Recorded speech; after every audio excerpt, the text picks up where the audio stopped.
So how do you choose your samples? How do I choose my samples? Yeah, it's funny, you know, I start off with these rules and ideas, and then as I get into the work, you know, you either forget about the ideas or they become less important because you've gone down this rabbit hole of an interesting idea or an interesting sound, you know. But how I choose, you know, it just sort of. I'll start off like an idea. So I put out an album on Bandcamp in November. I put it out in November, and I wanted that record to have the sound of transmissions, you know, things in the air. The record is called Signals in the Sky Are Just a Shadow. I think that's the name of the record. and I wanted it to have that. I wanted to have that sound of snatches of broadcasts or transmissions that somehow you were able to pull down and stick into your headphones.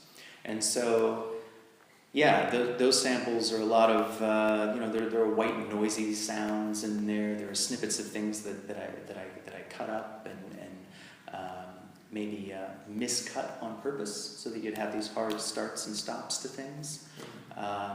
And then if there's a nice melodic passage, I would you know, manipulate it and mangle it so that it wasn't so sweet, you know, to make it sound like you were kind of stealing it out of the air, you know, yeah, from far away, you know. So that idea was about distance and transmissions, and everything I put into it reflected that, I hope. Yeah. Mm-hmm. Okay. And you also ask people to listen louder than normal to your music. Yeah. Why is that? I do. That is on the website, yeah. Exactly. Yeah, louder than normal volumes. Exactly. Yeah, I mean, I don't want anyone to hurt their ears, of course, but I feel that's an important component to this music. It's often aggressive. You know, it's aggressive. It's not angry, but it wants to be loud. You know, the low frequencies want to get into your bones. You know, the harmonic mixing that happens in the air with some of these songs benefits from a louder volume. You know, and it feels good to sit in front of a nice stereo and play something loud like that really kind of wraps all around you. You know, so that's why I say that. You know. I also like, you know, loud rock music and industrial music. So there's that too. Yeah. But those are the reasons why I say that. Yeah. And how do you listen to your music? You have a good installation, and you turn the volume up, and the neighbors are gone, or maybe not. So you know, like everyone else, I put the stuff on my iPhone and listen on headphones. You know, to just about everything. You know. Just because I'm on the go, and it's convenient. Okay. You know. Yeah. Well, I want to know how you bring your ideas together in videos, because sometimes you make a video for your sounds. Yeah. So how do you bring that together? Is it that you have an idea while you compose already for images, or are you searching for something later, or how do you decide to bring something back into a video? Yeah, I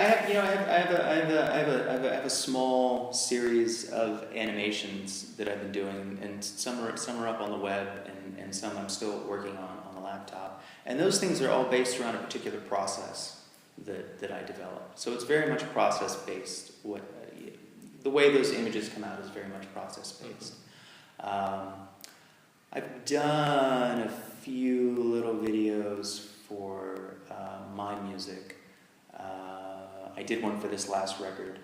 I think it was silly. I think I picked the longest, one of the longer songs on the record. I was like, I'll do a video for this. But those images were very much things that I shot on my iPhone. You know, going to the beach, or there's ants that happened to be in the kitchen floor one day, and I shot those. And then I just went through my files of video clips and found images that I thought sort of resonated with each other. pulled them out, put them in the timeline, and started cutting to the music. You know, I didn't have a grand idea for that when I started. It was very intuitive once I got things into the editing software. So it's a very natural process for you. Yeah, I mean that one was, yeah. There's a lot of footage on my hard drive of things that happen at the beach. I like to go to the beach to just have a stroll and just sort of reset my brain. Okay. Yeah. Can you tell me in general how you compose? Yeah, I think to date a lot of my my composition technique is based on having studied screenplay writing as an undergrad, you know, in cinema, and so a lot of what I think about is, even if there aren't words in the piece, is some sort of storytelling, you know. So I'm not thinking like an ABA structure or something like that. When I'm writing these songs, it's much more a feeling. And it's the feeling that I get at the time as I'm listening to playback, and I'll make adjustments. That's what guides it, you know. Oftentimes I will start with a very rigid idea of what I'm going to do, you know, and I might even actually like score it out, like draw it out in some way. You know, I want this here, I want a high frequency there. But it's usually that. It's usually, you know, I want some high frequencies here, I want some lower frequencies there, and this is the feeling that I'm going for. You know, what kind of emotion am I trying to impart to someone? But and then it brings me to the next question: what inspires you, in general? In the compositions. Yeah, in your work. Yeah, I think there's like art, music, poetry, food. Again, landscapes. Right. I mean, the beach. That's for yes. Sure now. Well, it's always inspiring to just, you know, as silly as it is, to just stare off into the ocean and watch the sunset and watch the waves come in and out. And it becomes almost a meditation, really, when you're doing that. So that is inspirational. You know, I get inspired too by like what my friends are doing back home, who are visual artists and musicians. They're all doing wildly different things, and they're all super creative. And I'm lucky to be a part of that community, you know. And that's nice. We sort of had this positive feedback loop, I think, of listening to each other's work and commenting and suggesting and playing together when we can. Though I don't play out so frequently. But so yeah, so my friends are a great inspiration, you know. And then, you know, yeah, other musicians, you know, I you know, the stuff that I listen to on my I mean, I've had my iPod right now, or my iPhone. I could show you. I think it's full of right now. It's full of Nick Cave, Neubauten, Scott Walker. Yeah, it's all dark. Why is it all so dark? Is there anything fun on there right now? I don't know. Band of Horses. That's a lighter sound, you know. Okay. Yeah. Neubauten. Yeah. Okay. Yeah. Well, that brings me to San Francisco. What do you like the most about living there? Wow. Well, you know, I'll tell you, since fully committing to the sound work and to this sort of practice, I really appreciate the sound and music community that's there. You know, the West Coast, but San Francisco in general, has a very rich history of experimental music and boundary-pushing music. And that's still going on in San Francisco. Whether you're doing straight-up electronic music or noise music, or you're working in more of a jazz idiom, you know, there's a lot of great weirdos making strange sounds most nights of the week out there. And it's terrific, and I really love that, and I appreciate it. Because that's not the case everywhere. You know? Okay. So yeah, it's a pretty terrific thing. Yeah. What is your experience being in Germany and Berlin? I mean, culture-wise, history-wise, and the life you faced in that period of time now. Yeah, well, you know, I've you know, when I can, you know, I never want to intrude. I never want to ask too many questions. But when I can, I like to ask about, what was it like when the wall was up? And oh, you come from the East. What was that like? And what are the differences? And I've learned a little bit about this tension between East and West that still exists today, and how many in the East still feel like second-class citizens. And that's been interesting. This reunification is a longer process, I guess, than anyone would like. So that's been interesting. What was the other part of that question? Well, yeah, culture, history, what you face now, what was inspiring you maybe. I'll tell you something about the culture that was. This is a very, very current, very pop culture thing. It's just. This is everywhere, but how much the commercial aspect of some of these neighborhoods in Berlin looks like a mirror image of San Francisco. The shops, the things that are being sold, this sort of this hipster chic aesthetic, And I just think, oh my God, it's here too. I thought I'd be able to get away from that for a while, but it's here too. What's happening? What's happening all over the place? That's always kind of a disappointment as a traveler when you go somewhere and you see that thing that's just like home that maybe you don't like so much, But Berlin's a big city, so there are plenty of places where that's not happening, thankfully, The other inspirational thing to tie this into what you asked before is just the architecture in the city. I love this. I haven't seen this anywhere else where there will be an old building with a new bit of building, built up right around it or including it or something. Back home we would just tear down the old building and build something new. But there's this wonderful aesthetic, and it creates I'm a tourist, but it's this nice continuity between today and yesterday, and it's really unique. Okay, yeah. That brings me to opera. What is your fascination about opera? Why do you like to work with opera? That's a good question, because I don't really like operas. But you work with opera. Yeah, I started. So why opera? One of the. I always kind of come at everything sideways. So I got interested in Robert Ashley before I ever went to Mills. I sort of found out about him by accident through a documentary called Four American Composers, which is directed by the British filmmaker Peter Greenaway. And I saw this years ago and watched them all, and remembered watching the Robert Ashley episode and thinking, what the heck is that guy doing? It doesn't look like opera. It certainly doesn't sound like opera. This guy's nuts. And then I kind of filed it away. And then several years ago, he came back to me, and it really sparked my interest. And I started listening to his works more. And then, of course, I went to Mills where he taught, and there was obviously a rich history with Ashley there. And that's where I really started to develop this opera idea. Because I was interested in it, but also because, I'm not a great saxophone player or a bass player or a piano player or, clarinetist.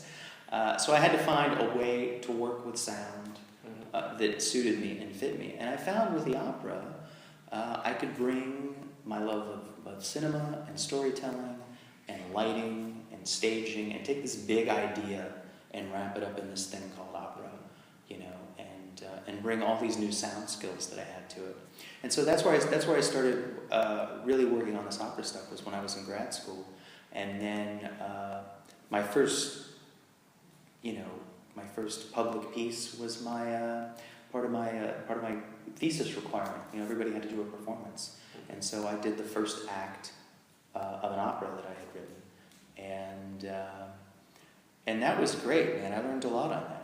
I wrote the libretto and the music and the lighting and all that, and I had wonderful guidance from James Fay, who was advising me on this project, and nobody said no when I was doing it. So I hit the gas and just kept trucking.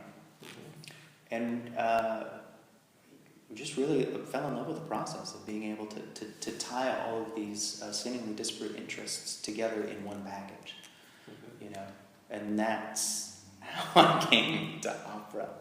You know, it wasn't because I was a fan of traditional opera.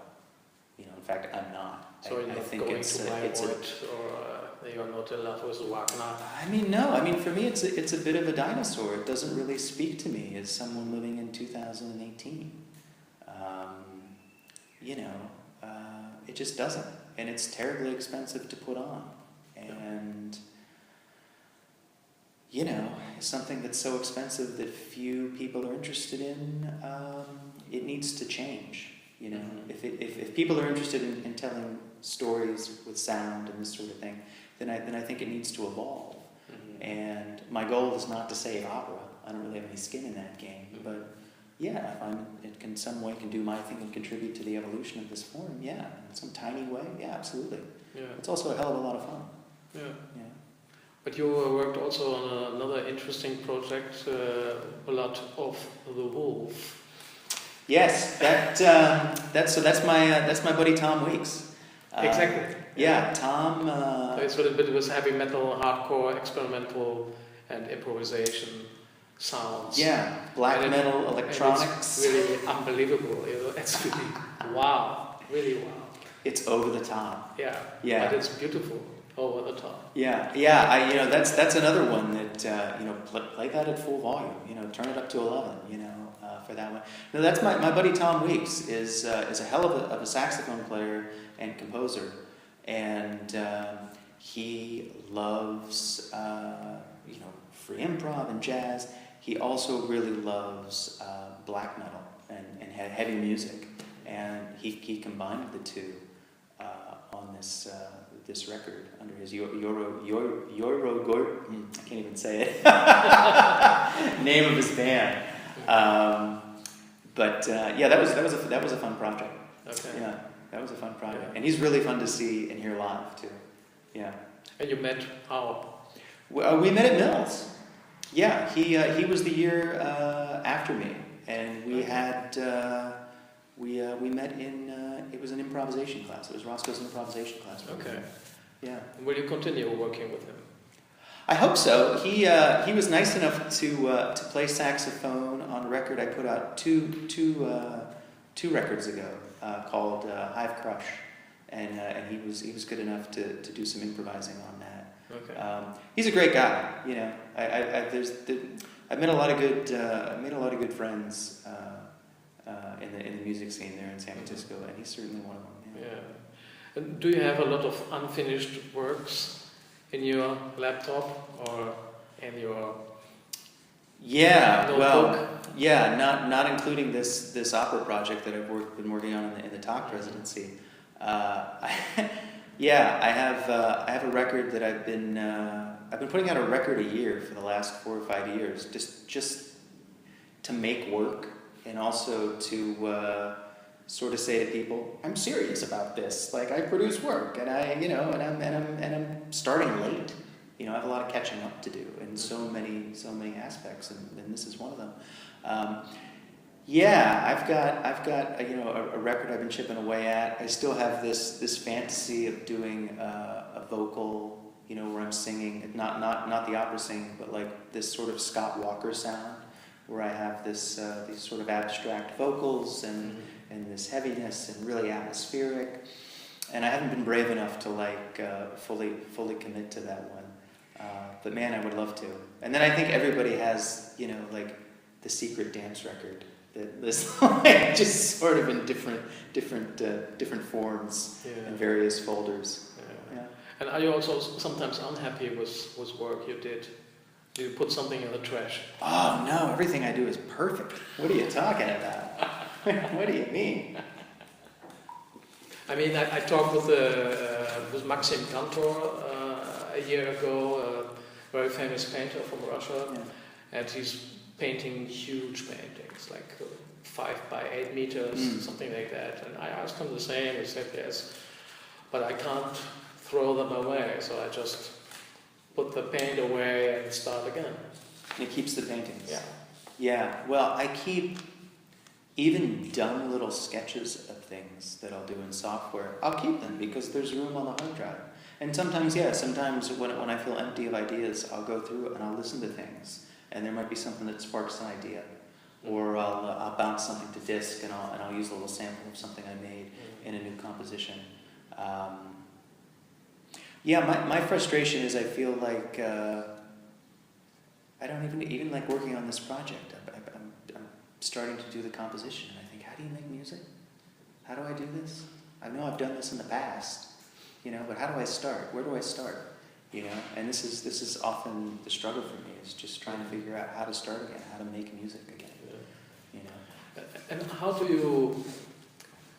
Could you describe how a sound looks from the inside? I mean, in a way, you are an architect of sounds, right? The way how you work with sounds. So when I listen to your music, it looks that it's, at least me as a listener, I'm very much inside something. Mm-hmm. So could you explain how a sound looks from the inside?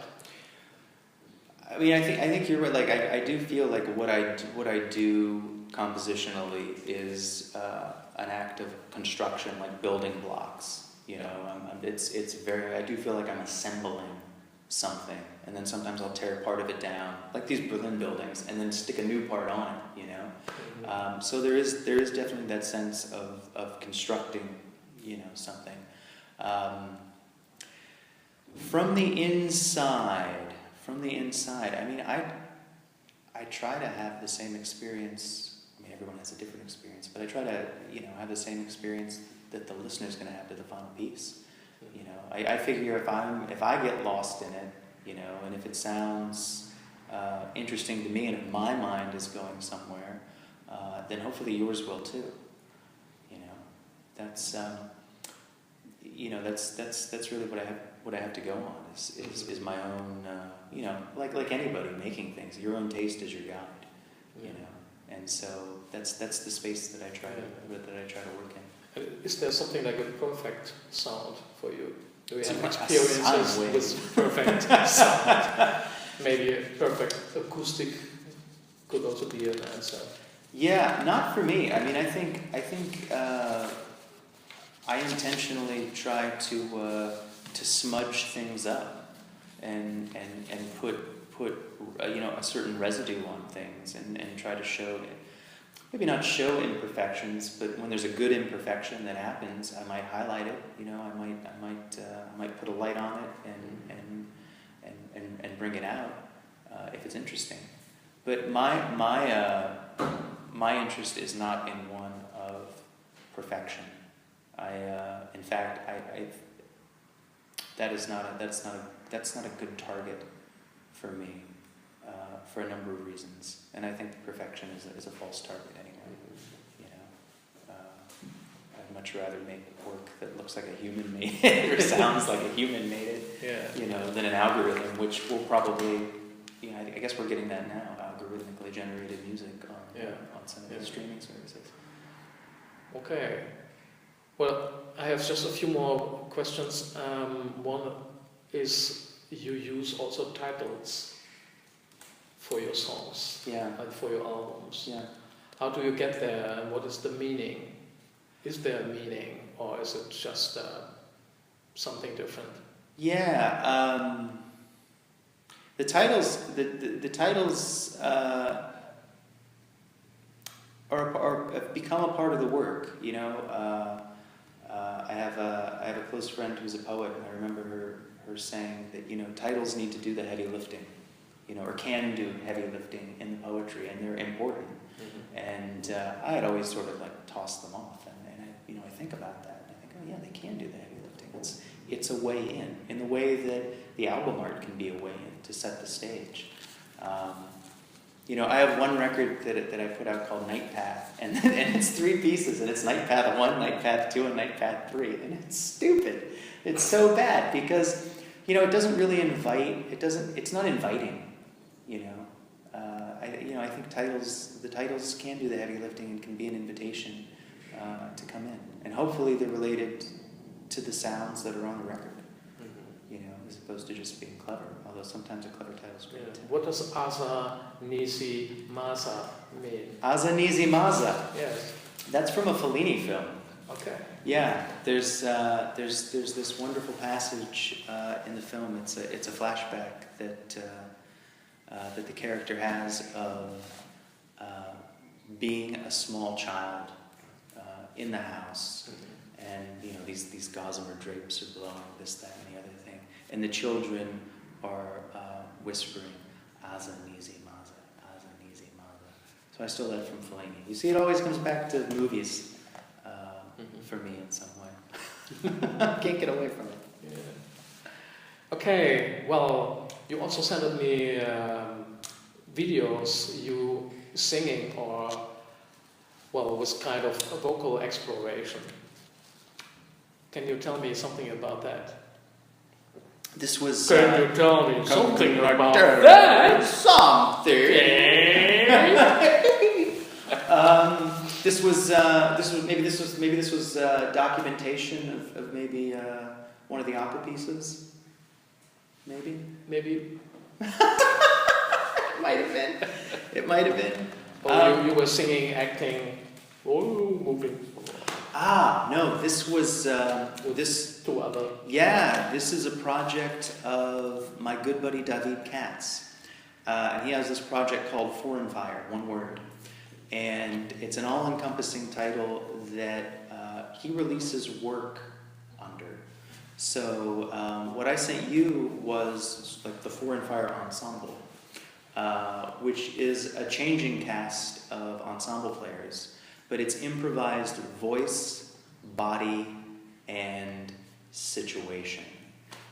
So we will enter a space with an audience, hopefully a friendly audience, with nothing prepared, and we let the situation build over, maybe about an hour.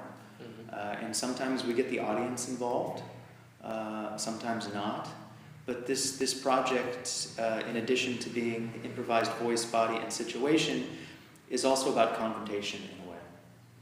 And I think one of David's controlling ideas for this is that the audience is shocked out of their, shock is maybe a strong word, but they're jolted a little bit out of their regular lives, and they realize, they remember that they have this thing, this body that they're in.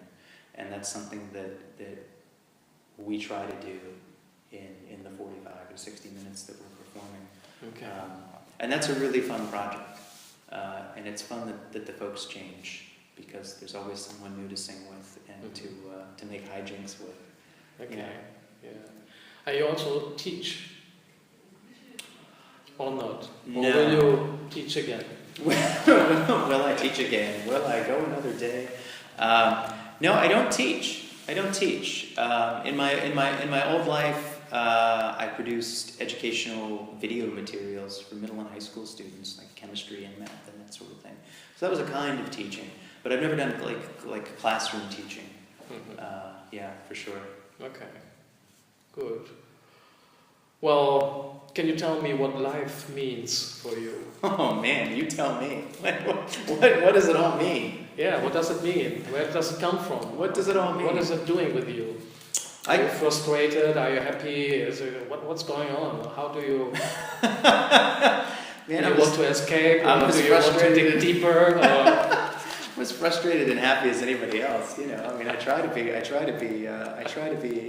positive point of light.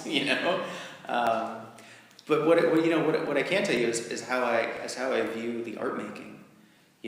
Which is, and maybe this is because, in part, I'm interested in this more experimental stuff, where there's no money involved and no glamour, but there is a lot of great community. There are great people doing stuff. And I look at all of this art making that I've been lucky enough to participate in thus far as a vehicle for experiences. Right now we're in Berlin, and it's the art making that brought me here, and brought me to this city, and brought me to this new group of people that I got to meet, and the new friends that I've made. And that's how I look at the art making, and whether it can be something like that, or a collaboration, like with my buddy Tom Weeks or David Katz, or others. Yeah, it's about, you know, being with people and having new experiences, and that's what I try. That's what I try to get out of the art making. Okay. Yeah. And how are you in private? Do you have a private life when there's no sound, sampling, whatever? You know, yeah, I have a dark room that I scream in. I cry into a pillow, and I'm like, what's it all mean? You know? But this is your secret. This is my secret. This is my secret. That's what you do that all behind the curtain. You know, you get that out in private, and then you can be cheerful in public. Okay. That's the secret. That's it? Yeah. Thank you very much. Thank you. Woo! Ay, ay, ay. We did it.